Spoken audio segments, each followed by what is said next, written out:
Hey friends, welcome back to Dig It with Raven. Today is a super special day because it is my 5,000 subscriber special. And I am a little bit preemptive to this 5,000 subscriber video because at the time of filming and posting this, I'm about 35 subscribers away from the 5,000. But let's just say I'm a glass half full kind of gal. And hey, while you're here, if you haven't subscribed yet, help a girl fulfill her dream and smash that old subscribe button down there to join in on the celebration. And also make sure you watch this video all the way to the very end because I'm celebrating 5,000 subscribers with a really cool giveaway. Now there's 5,000 of you watching me. Today we're talking about the curse of the Pharaoh, the curse of the mummy's tomb, King Tut's curse, whatever you want to call it, and the supposedly mysterious deaths of the team who unearthed King Tut's tomb. Woo. With everything going on in the world today, I keep seeing this meme about that big black sarcophagus that was opened last year, which supposedly cursed the whole world, and I really felt like it was time to address this curse because some people believe that opening any or every sarcophagus or disturbing any sort of tomb is cursed. So I'm here to just give us a deep dive into the history of why we think there's a curse of the mummy's tomb and how we can kind of get to the bottom of it. So let's get started. The year is 1922. For the last few campaigns, Egyptologist Howard Carter has been pretty down on his luck career-wise. He hasn't really found much in his latest campaigns. His financier, Lord Carnarvon, was also pretty unsatisfied with Carter's work and gave him just one more season to find something in the Valley of the Kings before his funding would be cut off. So what Howard Carter does is he returns to an area in the Valley of the Kings that he had previously abandoned, and he continued work there in hopes of finding something new. Well, on November 4th, 1922, the water boy on site tripped over a stone, which turned out to be the top of a flight of stairs that were cut into the bedrock. Carter had the steps dug out, and at the bottom, he found a mud-plastered doorway that was stamped with cartouches. Oh man, imagine how exciting that must have been, you know? After season of no luck, he gets this amazing door with this cartouche, this absolute mystery behind it. Oh, it is super exciting. I wish I was there, I really do. What he did then was he quickly filled in the stairs to prevent anyone else from going in it and robbing it, and what he did was he sent word to Lord Carnarvon, who arrived in Egypt 2 weeks later. And that, oh gosh, can you just picture the amount of agony that Carter must have been in during those 2 weeks? Like, you finally found what you've been looking for all of these years. It's your big discovery, your legacy. It stands right before you. It's right there. And what do you have to do? You have to cover it back up, and you have to wait 2 weeks for your boss to show up. That is so much worse than just staring at your Christmas presents for the entire month of December with them just taunting you and just teasing you. It's bad. It would drive you mad. It totally would. It drives me mad thinking that he had to wait 2 weeks to open up this amazing door, and just for me, you know, for us now, knowing what was behind it, like, just, oh, the stress. But luckily, Carnarvon finally made it, and on November 26th, Howard Carter, Arthur Conan, Lord Carnarvon himself, and Carnarvon's daughter all went down the stairs to the doorway. What Carter did was he made a tiny breach in the top left-hand corner of the door, and he peered inside with the light of a candle. Carnarvon asked, "Can you see anything?" To which Carter responded, "Yes, wonderful things." One of the best lines in all of history. It just sums it up for you right there. Finally, Howard Carter had his Christmas morning, and it was worth the wait. The burial chamber itself was opened on February 16th, 1923, and that, my friends, is when we finally got our first glance of King Tutankhamun. The discovery of King Tut's tomb sent shockwaves around the world. But did it also unleash a curse that would plague all of those who disturbed his rest and ultimately lead to their demise? Allegedly, a curse written on a clay tablet was found in the tomb that, when translated from hieroglyphs, read, "Death will slay with his wings whoever disturbs the Pharaoh's peace." Pretty spooky, right? Well, perhaps it would have been if we actually had the tablet. Unfortunately, no tablet like that was ever cataloged from the finds in the tomb, and there's no trace of it ever existing. But even though there wasn't a curse found in the tomb, shortly after it was opened, a key player fell fatally ill. One day, while he was shaving, Lord Carnarvon cut open a mosquito bite that he had on his cheek. The bite became infected, and he contracted blood poisoning, dying not even 2 months after the burial chamber was open. If this was supposedly the curse, it probably would have been cured by antibiotics. Unfortunately, at the time, we were still a few years away from the invention of penicillin, so it's just bad timing for Lord Carnarvon there. Legend claims that the moment Carnarvon died, all of the lights in Cairo mysteriously went out. Of course, a power outage in Cairo at the time was not uncommon. But to add another layer to this mysterious curse, Lord Carnarvon's son, Lord Porchester, said that Carnarvon's dog back in England died at the exact same time he did, after letting out quite the howl. But Lord Porchester was actually in India at the time and would continue to benefit from the sale of newspapers thanks to a deal that Lord Carnarvon had brokered with the Times of London. So creating a supernatural scandal would definitely ensure more profits for him in the long run. Papa didn't raise no fool, that's for sure. So these two creepy facts about the lights and the dog turn out to be quite a bit less creepy and also a lot less factual. Some people even claimed that Carnarvon's mosquito bite was in the same location as a lesion that was on King Tut's cheek. Alas, Carnarvon's body was buried without a formal autopsy, so this could never be confirmed. Carnarvon's demise sparked a field day with the press. Pretty much every newspaper around the world was attributing his death to these mysterious and ominous forces that had been released as a result from opening King Tut's tomb. It was of course the mummy's curse that was taking its revenge for being disturbed, even though Carnarvon didn't really have the best immune system and had been prone to frequent and severe lung infections. And, there was also this belief that one very small attack of bronchitis probably would have killed him. But even with society today, people don't want compromised immune systems and chronic illness. They want scandal. They want intrigue. And that's exactly what they got. The sensation of the Curse of the Pharaohs spread like wildfire through international newspapers, and soon they were claiming that any death even obscurely associated with King Tut, regardless of its circumstances, was because of the curse. As a result, more victims were soon to follow. George Jay Gould, an American financier and railroad executive, visited the tomb in 1923 and fell sick almost immediately after. He died of pneumonia just a few months later. In 1925, Sir Bruce Ingham, who was very close friends with Howard Carter, was given a gift from Carter, a paperweight. But it was no ordinary paperweight. Carter gave Ingham a mummified hand, supposedly wearing a scarab bracelet that said, "Cursed be he who moves my body.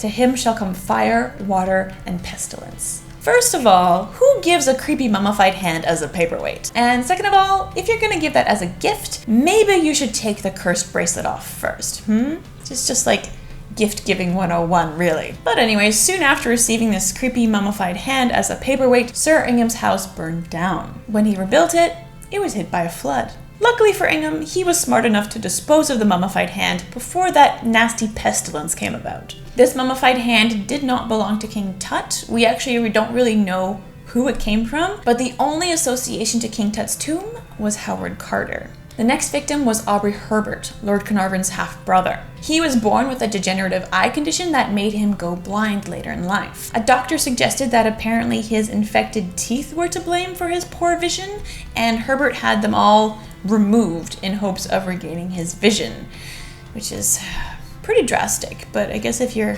desperate to see, you're desperate to see. But, didn't really work out so well for him, and he died of sepsis as a result of the surgery. And that was about 5 months after Lord Carnarvon, so, oh no. The press claimed he became a victim of King Tut's curse by merely being related to Carnarvon. And just like with that familial connection, this was another infection that probably could have been treated with antibiotics. Then there was Hugh Evelyn White, a British archaeologist who visited the tomb and may have also helped on the excavation. He hung himself in 1924, allegedly writing in his own blood that he had essentially succumbed to a curse. Next, there was an American Egyptologist named Aaron Ember. He was friends with a lot of people that were present at the opening of King Tut's tomb, but he wasn't there himself. Ember died in 1926 when his house in Baltimore burned down. He, his wife, his son, and the family maid all perished in this fire. Although there was apparently plenty of time to escape, he tried to save the manuscript that he was working on, the Egyptian Book of the Dead. Ooh. Gosh.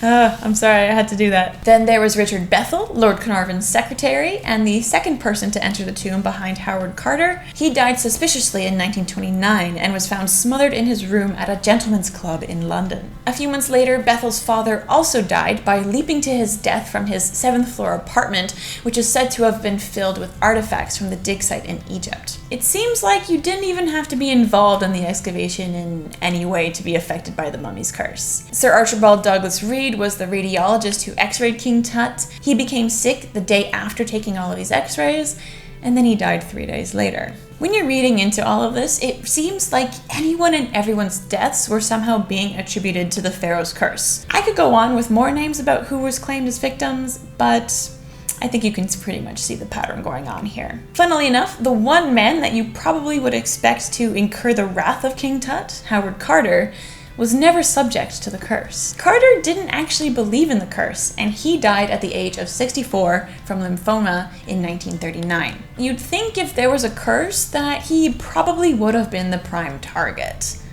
But maybe that was his curse, to see them all die. Whoa.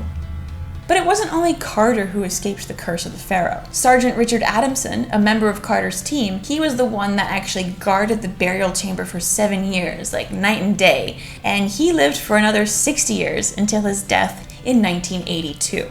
In reality, only around 10 people died in the 12 years after the tomb was discovered. So what's the deal with the curse of the mummy anyways? Well, the idea of cursed mummies isn't a new thing that came out with King Tut. In 1699, Louis Péniche wrote of a mummy's curse in his book, The Treatise of Embalming. Péniche told the story of a Polish man who had purchased 2 mummies from Alexandria for medical purposes. And if you watch my video on how people used to eat mummies as medicine, you'll be familiar with the concept. If not, click up here and watch it later. Apparently, as he was sailing home across the Mediterranean, he was haunted by visions of ghosts on the boat, and they didn't stop until they threw the mummies overboard. The mummy's curse was also really big in English literature before Howard's discovery of King Tut's tomb. In 1869, Louisa May Alcott, the author of Little Women, wrote a short story called Lost in a Pyramid, The Mummy's Curse. I've also linked that story down in my description below if you want to have a read of it, because it's kind of cute. So you can see the concept of the curse of the mummy's tomb as a trend way before anyone even knew about King Tut. Even Sir Arthur Conan Doyle, Mr. Sherlock Holmes himself, fanned the flames. In 1892, Doyle published a short story called Lot Number 249,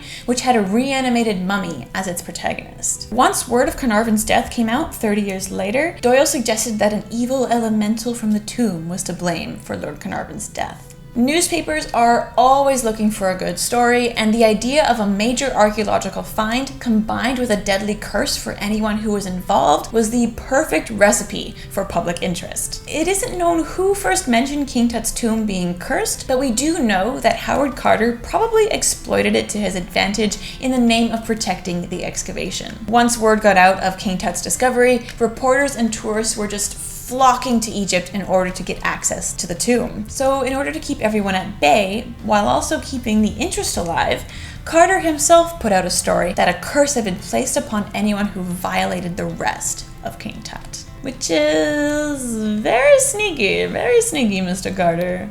Good on you. Another issue that newspapers were dealing with at the time was with exclusivity rights. Only the Times newspaper in London was allowed on site, and they had first access to all of the finds. Because of this, all of the other newspapers had to come up with related stories that were exciting enough to compete with the Times. And that meant really leaning into the curse angle. Since the other papers had access to pictures, they often found Egyptologists who were willing to provide information on objects and to translate inscriptions. But as with all press, it's all how you present it. That means many translations provided by Egyptologists were retranslated by the press to fit their curse mandate. For example, a text that was inscribed before a shrine of Anubis in the treasury stated, "I am the one who prevents the sand from blocking the secret chamber." But in the newspaper, it conveniently turned into, "I will kill all of those who cross this threshold into the sacred precincts of the royal king who lives forever." A little bit of a lost in translation there thing, don't you think? This kind of thing happened with whatever text that they could get a hold of. And it worked really well because seeing as very few people could read hieroglyphs and fact check them, reporters could pretty much publish whatever they wanted. So now that we've discussed the pop culture version of the mummy's curse, let's have a look at what ancient Egyptian curses actually looked like. Ancient Egyptians did in fact use curses, but not in the killing everyone who disturbs their tomb kind of way. Curses on tombs were used as warnings and threats. Essentially, they were like early versions of no trespassing signs, and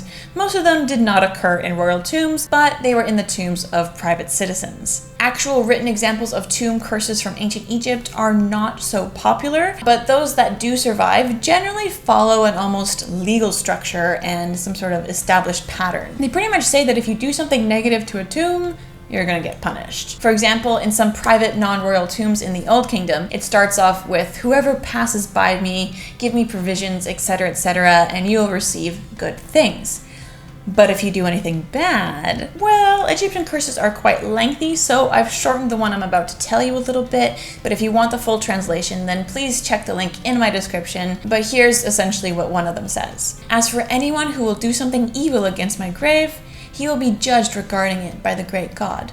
I will wring his neck like a goose and cause those who live upon earth to fear the spirits who are in the west." And it goes on and on and on. Some early mastabas found in Giza and Saqqara were inscribed with these security threats in order to deter people who would desecrate or rob graves, essentially just threatening them with divine retribution or death from dangerous animals. Most of the curses pretty much say if you do something bad to my grave, the same will be done to yours, or you will face the wrath of the gods. You know, your standard karmic retribution. The ancient Egyptians also had something called execration texts, which are found on pottery bowls and figurines dating from the end of the 12th to the 13th dynasty. These are more curses against enemies like foreign states and people who acted against Egypt. They would be written on the pottery and then ritually smashed. Perhaps the most colorful curse I could find an example of was from a mortuary temple of Amenhotep. Again, it's pretty long and I've left the translation in my description, but my favorite part pretty much says that anyone who destroys or loots the temple will be put in the furnace of the king.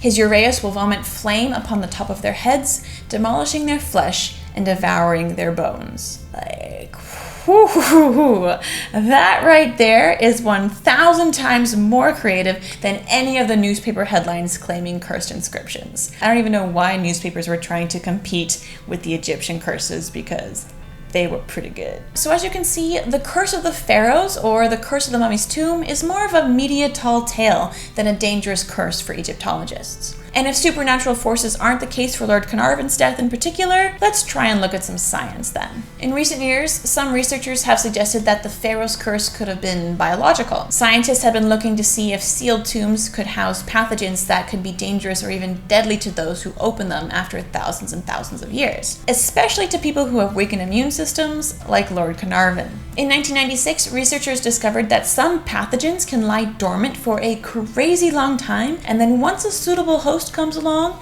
just spring back to life and kill someone. In fact, the severity of some pathogens can even increase if it's had some time to remain dormant. Of course, lasting thousands and thousands of years, that's when it gets a little bit iffy. But lab studies have shown that some ancient mummies had mold on them, such as Aspergillus niger and Aspergillus flavus, which can both cause allergic reactions and congestion or bleeding in the lungs. There was other bacteria found on tomb walls like Pseudomonas and Staphylococcus, which can also affect the lungs. All of these toxins can be harmful, especially for people with compromised immune systems. The presence of all of this bacteria makes sense because Egyptian tombs were filled not just with mummified human remains, but meat, fruits, vegetables, bread, everything you needed for the afterlife. all of that would have definitely attracted insects and bacteria and all that other stuff. There's also other wildlife that can inhabit tombs, like bats. Bat feces can carry a fungus that causes respiratory diseases, and I'm making this video in 2020, so we all know what kind of madness, diseases, and whatever else bats can spread around the world. Like, we know.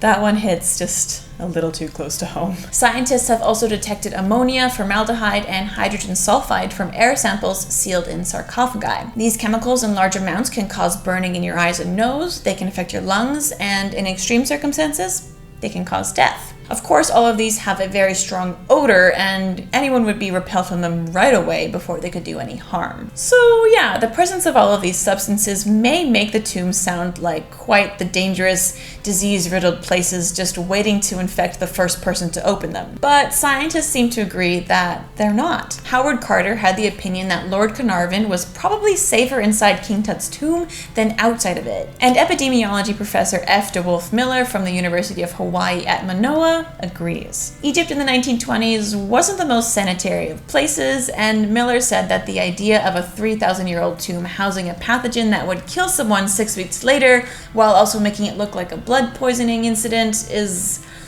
obviously very hard to believe. If Carnarvon was exposed to some sort of deadly fungus when the tomb was opened, he probably would have gotten sick a lot sooner. To be honest, the real curse of the mummy's tomb is the destruction that's brought to it by tomb robbers, early antiquarian Egyptologists, and tourists. People are so eager to make a discovery that they just blast through walls without any thought or foreplanning into conservation. This exposes these tombs to crazy amounts of damage. Apart from the structural damage and literally invading someone's final resting place, the addition of moisture into the environment invites mold growth on the walls, it destroys wall paintings, and it destroys any other organic materials that are left inside. This happens a lot due to mass tourism and everyone breathing moistly in a confined space. Moisture in the air is literally an agent of deterioration for cultural heritage, and if you haven't seen that series I did yet, I've linked the playlist up for you here so you can just get more familiar with what can cause a lot of deterioration with ancient artifacts. So remember that, friends.